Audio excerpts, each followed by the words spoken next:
जब हम यीशु मसीह ने जो हमें बातें सिखाई है वो समझ के उस हिसाब से हमारा जीवन जीते हैं तो हमारा जीवन का एक नई तरह से निर्माण होता है और नई तरह से हमारा जीवन दृढ़ बनता है। 12वें अध्याय में हमने देखा कि यीशु ने किस तरह से हमें बहुत महत्वपूर्ण बातें सिखाई है। हम जान जाते हैं कि यीशु यही देखता है कि तुम्हें दिल से अपने आप को देने की इच्छा है या नहीं, तब वो जरूर सहाय करता है। इस कार्यक्रम में मैं आपका स्वागत करता हूं। यह कार्यक्रम bible.is के सौजन्य से हमारे सामने प्रस्तुत किया जा रहा है। यहां पे बहुत ही बेहतरीन वीडियो क्लिप्स के जरिए हम यीशु मसीह का जीवन देख रहे हैं और उसके बारे में बातें कर रहे हैं। मैं आपसे विनती करता हूं कि आप इस ऐप को आपके फोन में या आपके टैब में डाउनलोड कर लीजिए।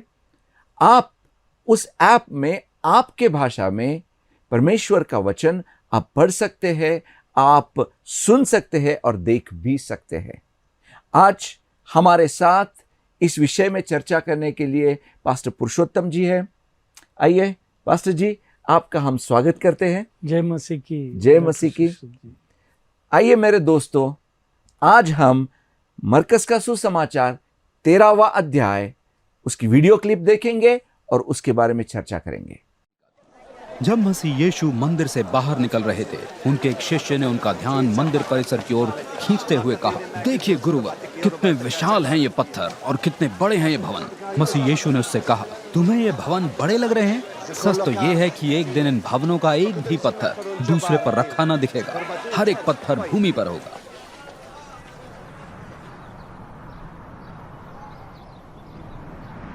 मसीह यीशु जैतून पर्वत पर मंदिर की ओर मुख किए हुए बैठे थे। एकांत पाकर पतरस, याकूब, योहन तथा आंद्रयास ने मसीह यीशु से ये प्रश्न किया, हमको ये बताइए कि ये कब घटित होगा तथा इन सब के निष्पादन पूरा किया जाना के समय का लक्षण क्या होगा। तब मसीह यीशु ने वर्णन करना प्रारंभ किया, इस विषय में अत्यंत सावधान रहना कि कोई तुम्हें भटका न दे। अनेक मेरे नाम से आएंगे और ये दावा करेंगे मैं ही वो हूँ, तथा अनेकों को भटका देंगे। तुम युद्ध तथा युद्धों के समाचार सुनोगे। याद रहे कि तुम इससे विचलित ना हो जाओ, क्योंकि इनका घटित होना जरूरी है, किंतु इसे ही अंत ना समझ लेना। राष्ट्र राष्ट्र के तथा राज्य राज्य के विरुद्ध उठ खड़ा होगा। हर जगह अकाल पड़ेंगे तथा भूकंप आएंगे, किंतु ये सब घटनाएं प्रसव वेदना का प्रारंभ मात्र होंगी। फिर भी चौकस रहना, वे तुम्हें पकड़कर न्यायालय को सौंप देंगे। यहूदी सभागृहों में तुम्हें कोड़े लगाए जाएंगे। मेरे लिए तुम्हें शासकों तथा राजाओं के सामने प्रस्तुत किया जाएगा कि तुम उनके सामने मेरे गवाह हो जाओ।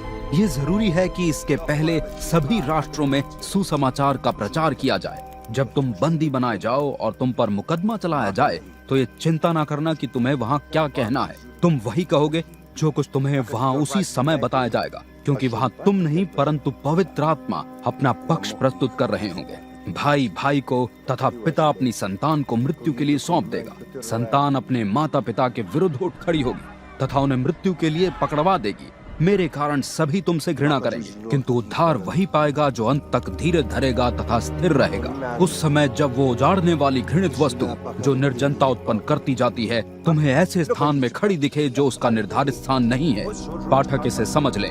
तब यहूदिया प्रदेशवासी पर्वतों पर भाग कर जाएं। उस समय वे जो घर की छत पर हैं, घर में से कोई भी वस्तु लेने के उद्देश्य से न तो नीचे उतरे और न ही घर में प्रवेश करे।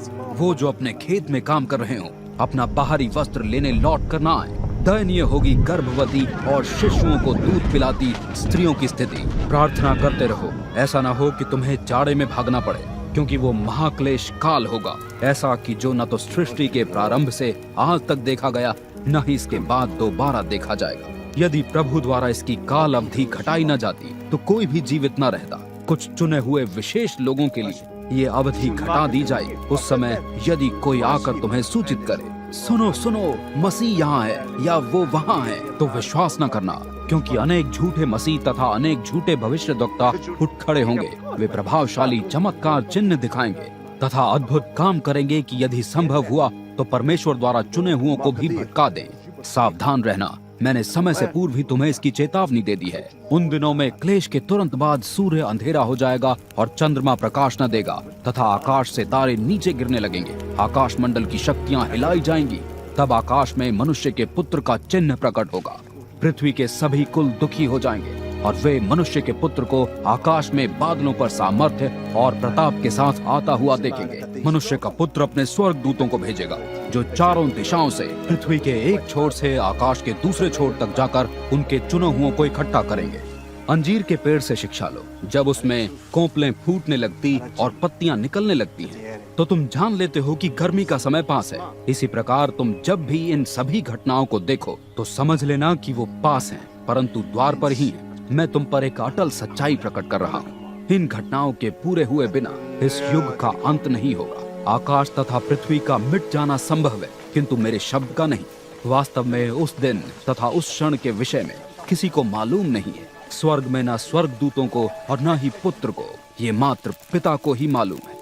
अब इसलिए कि तुम्हें उस विशेष क्षण के घटित होने के विषय में कुछ भी मालूम नहीं है, सावधान रहो, सतर्कता बनाए रखो। ये स्थिति ठीक वैसी ही है जैसे उस व्यक्ति की जो अपनी सारी गृहस्थी अपने दासों को सौंपकर दूर यात्रा पर निकल पड़ा। उसने हर एक दास को भिन्न भिन्न जिम्मेदारी सौंपी और द्वारपाल को भी सावधान रहने की आज्ञा दी। इसी प्रकार तुम भी सावधान रहो, क्योंकि तुम ये नहीं जानते कि घर का स्वामी लौटकर कब आएगा। शाम को, आधी रात या भोर को मुर्गे की बांग के समय। ऐसा ना हो कि उसका आना अचानक हो और तुम गहरी नींद में पाए जाओ। जो मैं तुमसे कह रहा हूं वो सभी से संबंधित है, सावधान रहो।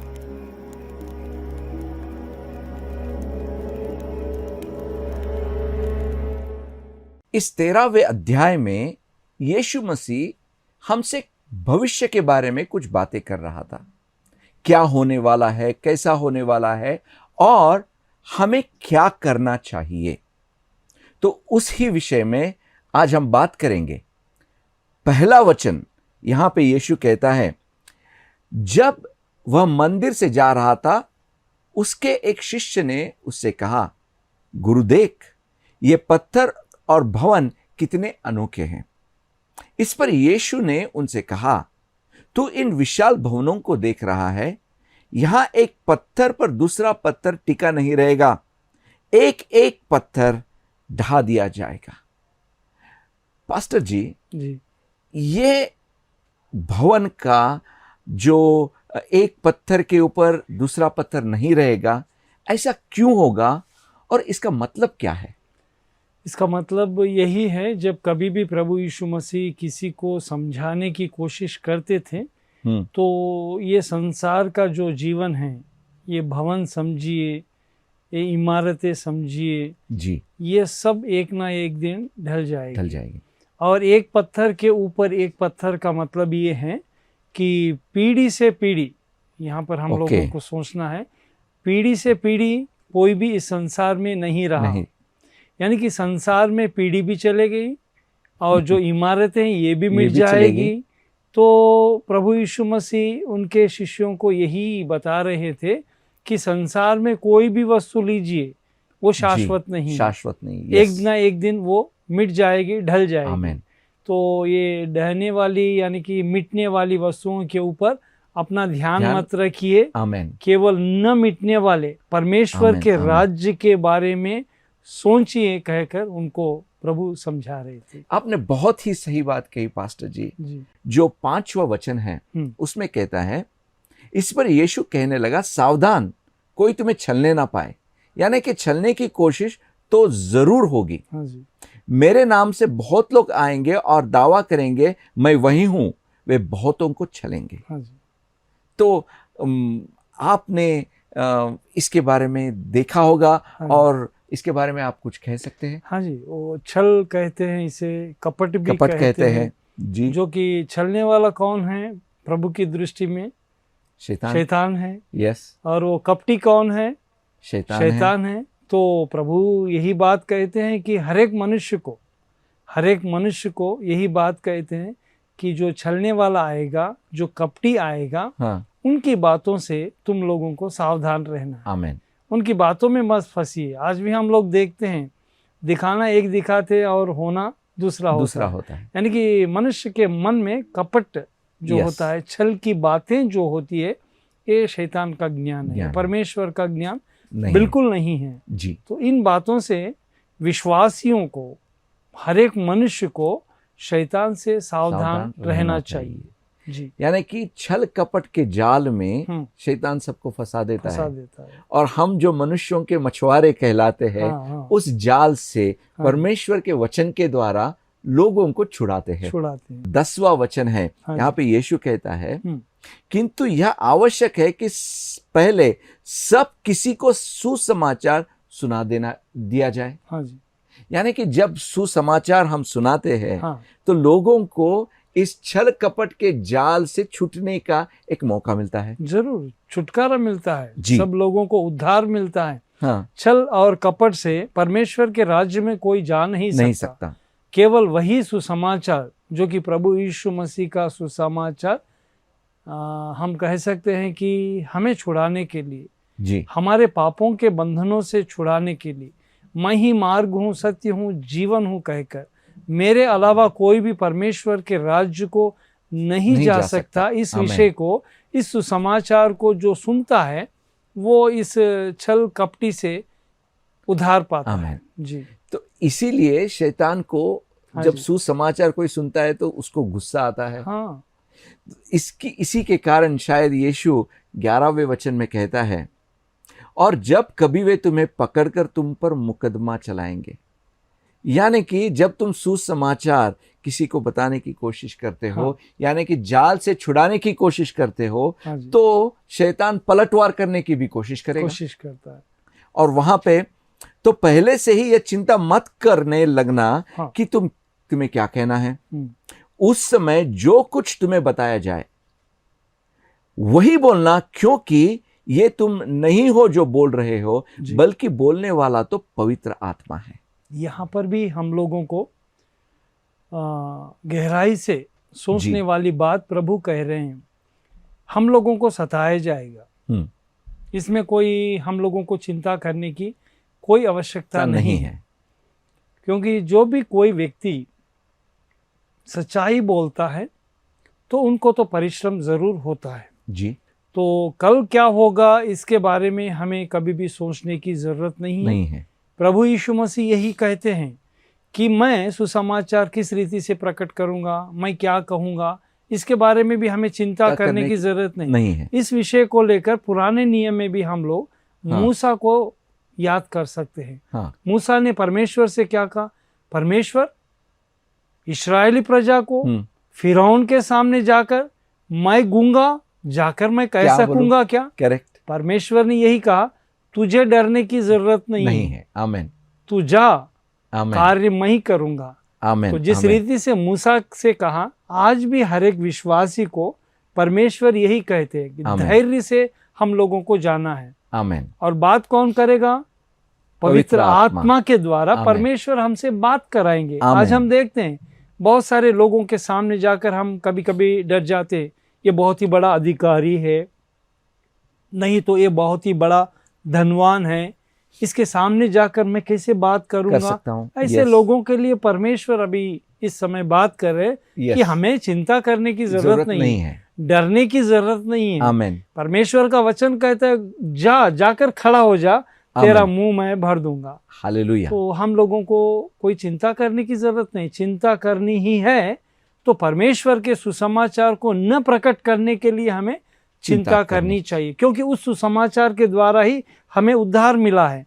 और इस उद्धार को हम जाकर संसार में सब लोगों को बोलना है, डरना नहीं है। यहाँ पर प्रभु कहते हैं मत डर। हमें परमेश्वर के बच्चों के नहीं कभी भी हमारे जीवन में डरना नहीं चाहिए। आमीन। जी। यानी कि छल कपट के, यानी शैतान के छल कपट के जाल से लोगों को छुड़ाने के लिए हमें सुसमाचार प्रकट करना ही चाहिए। और जब हम सुसमाचार प्रकट करते हैं तो हमारे खिलाफ भी लोग खड़े होंगे जरूर, लेकिन पवित्र आत्मा हमें मदद करेगा कि उनसे क्या बात करनी है और उनसे क्या कहना है। जी। यीशु ने और एक स्टेप ऊपर जाकर एक और बात कही है। 12 और 13वें वचन में, भाई भाई को धोखे से पकड़वा कर मरवा डालेगा। पिता पुत्र को धोखे से पकड़वाएगा और बाल बच्चे अपने माता पिता के विरोध में खड़े होकर उन्हें मरवाएंगे। मेरे कारण सब लोग तुमसे घृणा करेंगे। ऐसा क्यों? क्योंकि हम तो अच्छी बातें बोल रहे हैं, लेकिन लोगों को वो पसंद नहीं है। हाँ जी, वो प्रभु यीशु मसीह भी हम परमेश्वर के वचन में पढ़ते हैं, जो कि शरीरधारी होकर परमेश्वर इस संसार में आए जी। अपने लोग ही उनको घृणा किए, समझ नहीं सके, घृणा किए। जो अंधियारे में होते हैं प्रभु के बारे में समझना बहुत ही कठिन है। अपने लोग ही कभी कभी क्या करते हैं, हमारे विरुद्ध में खड़े हो जाते हैं। सच्चाई के विरुद्ध में बहुत सारे लोग खड़े हो जाते हैं। सही, ये भी शैतान की चाल है, तो इसे भी हमें समझना बहुत जरूरी है। कोई हमें गाली देता है तो फिर पलटवार हम कर उनको गाली नहीं देनी चाहिए, क्योंकि प्रभु यीशु मसीह ने हमें ये नहीं सिखाया। प्रभु यीशु मसीह ने तो यही सिखाया है कि एक गाल पे कोई मारेगा तो दूसरे गाल को भी तू दिखा, यानी कि मेरे प्रेम को प्रकट करना। आमीन। प्रभु यीशु मसीह के चेहरे के ऊपर सब लोगों ने थूका, उनके ऊपर कोड़े भी बरसाए गए जी। हम परमेश्वर के वचन में देखते हैं कि प्रभु यीशु मसीह ने मुंह नहीं खोला। यस। हमें हमारे जीवन में भी परमेश्वर का प्रेम जब होता है, हमें यदि कोई सताते भी है तो परमेश्वर के प्रेम के द्वारा हम किसी को भी कुछ बोल नहीं सकते जी। इसीलिए यहाँ पे 13वें वचन में ही यहाँ पे एक तरफ यीशु कहता है कि सब लोग तुमसे घृणा करेंगे, लेकिन वो ये भी कहता है किंतु जो अंत तक धीरज रखेगा जी, धीरज अंत तक रहना है जी, उसका उद्धार होगा। जरूर। अब हम ये विषय को भी यदि प्रकाशित वाक्य 2 अध्याय 10वें वचन में देखते हैं तो वहां पर लिखा गया है, जो कि 10 दिन तुम लोगों को सताया जाएगा। शायद 10 दिन यानी कि हमारे जीवन भर तक भी हमें सताया जाएगा जी। पर अपने विश्वास को नहीं खोना। आमीन। क्योंकि इसका अंत क्या होता है, हमें जीवन का मुकुट परमेश्वर देगा, कहकर प्रकाशित वाक्य 2 अध्याय 10वें वचन में लिखा गया है।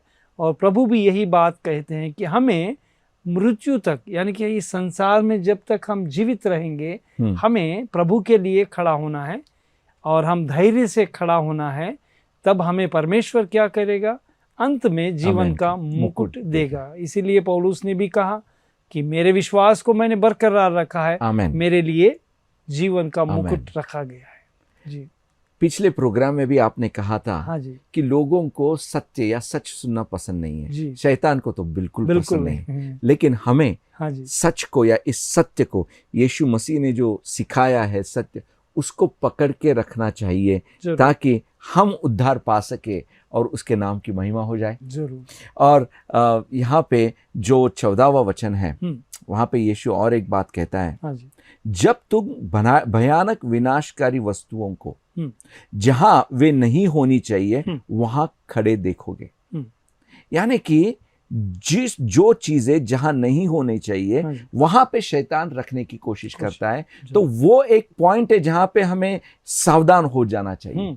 तो इस बारे में आप कुछ कहेंगे हमसे? हाँ जरूर। जो कि आज हम देखते हैं, यदि सच कहना है एक विश्वासी के जीवन में, परिवार में समझिए, और भी हम गहराई से सोचे तो कलीसिया में भी समझिए जी। ये तो बोलना बहुत जरूरी है। प्रभु यीशु मसीह ने क्या कहा कि कलीसिया जाकर परमेश्वर के सुसमाचार को सारे संसार में बताना है। पर आज हम विश्वासी क्या कर रहे हैं कि सारे संसार की बातों को लाकर जहां नहीं होनी चाहिए कलीसिया में, वहां लाकर हम लोग वहां पर रख रहे हैं। ये तो बहुत ही दुखदायी बात है। इसी विषय को यदि प्रभु देखते हैं तो वो भी बहुत ही दुखी भी होते हैं, अचंभित भी होते हैं। जहां पर जो विषय नहीं होना है वो हो रहा है। हमारे हृदय में परमेश्वर का वचन रहना चाहिए, पर आज हम देख रहे हैं कि हमारे हृदय में संसार है। जो कि एक विश्वासी के घर में परमेश्वर का वचन होना चाहिए, परमेश्वर की बातें होनी चाहिए, परमेश्वर का प्रेम होना चाहिए। वहां पर हम क्या देख रहे हैं कि शैतान की बातें हो रही है, झगड़े हो रहे हैं, एक दूसरों को गालियां दे रहे हैं। ये सब शैतान के चाल घरों में हो रहे हैं, कलीसिया में भी हो रहे हैं। तो प्रभु इस समय यही बात कहता है कि संसार को हमारे जीवन में मत आने दीजिए, प्रभु को हमारे जीवन में आने दीजिए, तो हमारे जीवन में प्रभु शांति दे सकते हैं। यानी कि जो पवित्रता है, हाँ जी, यानी या प्यूरिटी, होलीनेस जो है, उसे हमें बरकरार रखना चाहिए जरूर। और वो ही हमारे जीवन का एक बहुत ही महत्वपूर्ण उद्देश्य भी है। हाँ जी, ये आपने जो बात बताई है वो तो मेरे मन को भी बहुत टच हो गई है पास्टर जी, थैंक यू। और यहाँ पे जो 21वां वचन है, हाँ जी, उसमें यीशु कहता है, इन दिनों यदि कोई तुमसे कहे देखो यह रहा मसीहा, वहां रहा मसीहा, तो उसका विश्वास मत करना, क्योंकि झूठे मसीह और झूठे भविष्यवक्ता दिखाई पड़ने लगेंगे और वे ऐसे ऐसे आश्चर्य चिन्ह दर्शाएंगे और अद्भुत काम करेंगे कि हो सके तो चुने हुए लोगों को भी चक्कर में डाल दे। जरूर। आपने अभी वही कहा कि जहां पे परमेश्वर का वाक्य होना चाहिए, परमेश्वर का वचन होना चाहिए, वहां पे संसार आ जाता है। तो उसी तरह से ये झूठे भविष्यवक्ता या झूठे चमत्कार, अद्भुत काम करने वाले भी आ जाएंगे और चुने हुए लोगों को भी चक्कर में डालेंगे। जरूर। तो उससे हम कैसे बच सकते हैं? अब उससे सावधान के लिए एक विषय हमारे जीवन में हम पकड़ कर रहना चाहिए, यानी कि हम बहुत ही दृढ़ विश्वास से रहना चाहिए। इन आश्चर्य कर्मों को देखकर, नहीं तो हमारे जीवन में कुछ ऐसा आश्चर्य कार्य हो गया, चंगाई मिल गई, हमें इस विषय को लेकर हम कभी भी प्रभु पर विश्वास नहीं रखना चाहिए। हमारा विश्वास केवल एक ही है, प्रभु यीशु मसीह। आमेन। प्रभु यीशु मसीह ही हमें अनंत जीवन लेकर जाएगा। आमेन। संसार में कोई भी विषय ऐसा नहीं है जो कि हमें उद्धार दे सकता है। करेक्ट। केवल एक ही विषय होना चाहिए कि प्रभु ने यदि मुझे चंगाई दी है इसीलिए मैं प्रभु को विश्वास करूंगा, यदि हमारे जीवन में दुख आ गया तो मैं प्रभु को छोड़ दूंगा, ऐसा विश्वास हमारा नहीं होना चाहिए। प्रभु यीशु मसीह ने चंगाई की है, यदि समय रहा आप भी प्रार्थना करेंगे, मैं भी प्रार्थना करूंगा, इस संसार में कोई भी प्रार्थना करने दीजिए। प्रभु यीशु मसीह के नाम से हम जो कुछ भी मांगेंगे, जैसे कि यूहन्ना रचित सुसमाचार 14वां अध्याय 14वें वचन में लिखा गया है, मेरे नाम से जो कुछ भी मांगोगे मैं तुम लोगों को दूंगा। यानी कि हमारा विश्वास उसके ऊपर ही स्थिर नहीं होना चाहिए। हमारा विश्वास तो एक ही है, अनंत जीवन। आमेन।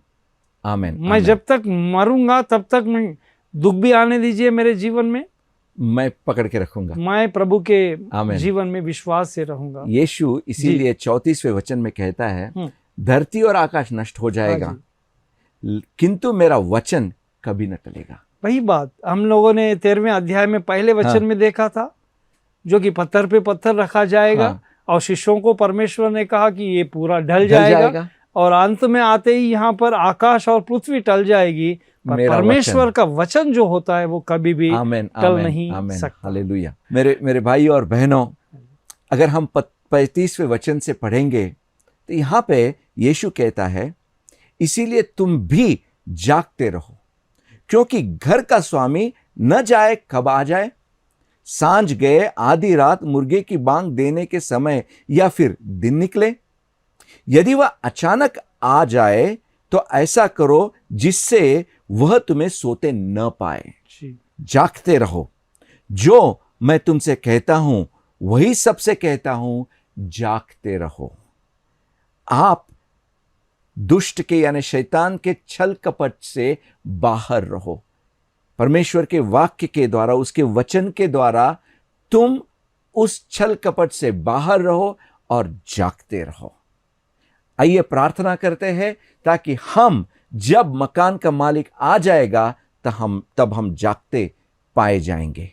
पास्टर जी, आप प्लीज हमारे लिए प्रार्थना कीजिए। जरूर, आइए हम शीश निभाएंगे और प्रार्थना करेंगे।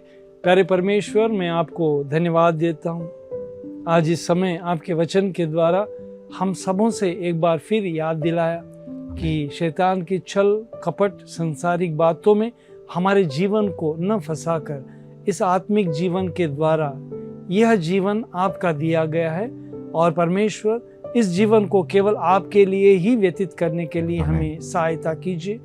जब परमेश्वर आप दूसरी बार इस संसार में न्याय चुकाने के लिए आएंगे, अभी भी आ सकते हैं, आधी रात को भी आ सकते हैं, आप कभी भी आए, पर हम लोग जागते रहने के लिए आपने हमें कहा है, हम आपको धन्यवाद देते हैं। प्रभु जी, इस समय सारे दर्शकों को मैं आपके हाथों में सौंपता हूँ, जिन्होंने भी परमेश्वर अपने मन में आपको स्वीकार किया है, इनके जीवनों में आश्चर्य कार्य कीजिए। प्रभु जी, हम प्रार्थना करते हैं कि हर एक परिवार में शांति और समाधान दीजिए। परमेश्वर, जो भी अस्वस्थ हैं, हम विश्वास से दुआ कर रहे हैं, आपका घायलात शिक्षण बढ़ाकर परिपूर्णता से चंगाई का कार्य कीजिए। प्रभु, मैं आपको धन्यवाद देता हूँ कि आप हमारे बीच में हैं, आपने हमारी प्रार्थना कबूल की है। हम आपको धन्यवाद देते हुए सारे दर्शकों को मैं आपके हाथों में सौंपता हुआ प्रभु यीशु मसीह के पवित्र नाम से प्रार्थना करते हैं, सुना और ग्रहण कर। आमीन। आमीन। आमीन। थैंक यू पास्टर जी, धन्यवाद। जय मसीह। आप आए और हमें बहुत ही अच्छी बातें आपने बताई है। जागते रहो, यही यीशु का आपके लिए और मेरे लिए संदेश है। वचन में टिके रहो। इस वचन को पढ़ने के लिए आप bible.az ऐप को डाउनलोड करना मत भूलिए। अगले कार्यक्रम में फिर से मिलेंगे। जय मसीह की। God bless you.